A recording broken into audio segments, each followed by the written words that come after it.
الله خير من الدنيا وما فيها أو كما قال رسول الله صلى الله عليه وسلم. قابل احترام بزرگوں اور بھائیوں، مستقل 4 دنوں سے مذاکرے چل رہے تھے اور اب یہ ہماری آخری نشست ہے، آخری مجلس ہے، یہ دعا والی مجلس ہے. حدیث شریف کے اندر بتایا گیا الدعاء مخ العبادہ، دعا یہ عبادت کا مغز ہے. اور اللہ رب العزت نے حکم فرمایا ہے ادعونی استجب لکم، تم مجھے پکارو، مجھ سے دعا مانگو، میں تمہاری دعا کو قبول کروں گا. اس لیے بزرگوں، دوستو، جہاں بھی ہمارے بھائی چل پھر رہے ہیں، اگر وہ دور ہیں تو وہ قریب آ جائیں، اور اگر کھڑے ہیں تو وہ بیٹھ جائیں. بزرگوں، دوستو،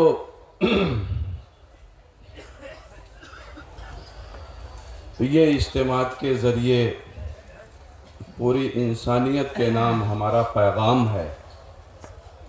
یہ اسلام کا پیغام ہے، پوری انسانیت کے نام ہے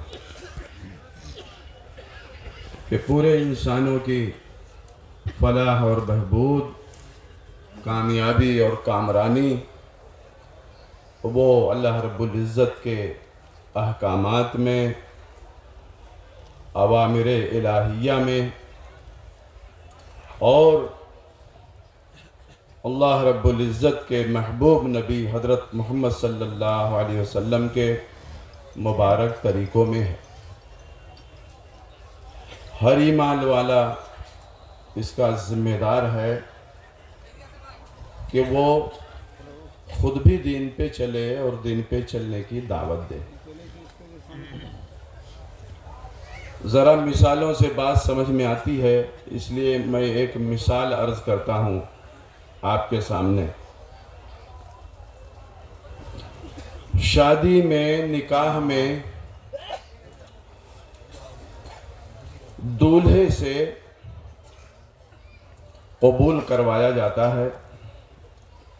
نکاح ایجاب و قبول کا نام ہے. دلہن اجازت دیتی ہے اور شوہر یعنی دولہا قبول کرتا ہے. صرف اتنا کہتا ہے قبلتو، میں نے قبول کیا. لیکن یہ جملہ تو بہت چھوٹا ہے کہ میں نے قبول کیا. ذمہ داری بڑی ہے. ذمہ داری اتنی بڑی ہے کہ اب قبول کرنے کے بعد بیوی کے پاس کپڑا نہیں ہے تو کپڑے کا انتظام کرنا پڑے گا، اور بیوی کے پاس مکان نہیں ہے تو مکان کا انتظام کرنا پڑے گا، اور بیوی بھوکی ہے تو کھانے کا انتظام کرنا پڑے گا، بیوی پیاسی ہے تو پانی کا انتظام کرنا پڑے گا، بیوی بیمار ہو گئی تو اس کے لیے دوا کا انتظام کرنا پڑے گا. لیکن قبلتوں میں صرف اس نے قبول کیا تھا. اگر شوہر یہ کہے کہ میں نے تو صرف تم کو قبول کیا تھا، اس وقت مجھ سے یہ نہیں کہا گیا تھا کہ کپڑا بھی دینا پڑے گا اور کھانا بھی دینا پڑے گا، دوائی بھی دینی پڑے گی اور تمہاری ہر ضرورت پوری کرنی پڑے گی، تو یہ کہا جائے گا کہ یہ چھوٹا سا جملہ ہے قبلتو، لیکن اس کے پیچھے یہ ساری ذمہ داریاں ہیں اور لوگ سمجھتے ہیں اسے. ایسے ہی میرے بھائیوں، بزرگوں، دوستوں، ہم نے اور آپ نے کلمہ پڑھا ہے لا الہ الا اللہ محمد الرسول اللہ صلی اللہ علیہ وسلم. چھوٹا سا کلمہ قبلتو کی طرح ہم نے پڑھا ہے، لیکن ذمہ داری بڑی ہے. کلمہ پڑھ کر چھٹی نہیں ہے کہ کلمہ پڑھ لیا، دادا بابا مسلمان تھے اس لیے ہم بھی مسلمانوں کی لسٹ میں شامل ہو گئے.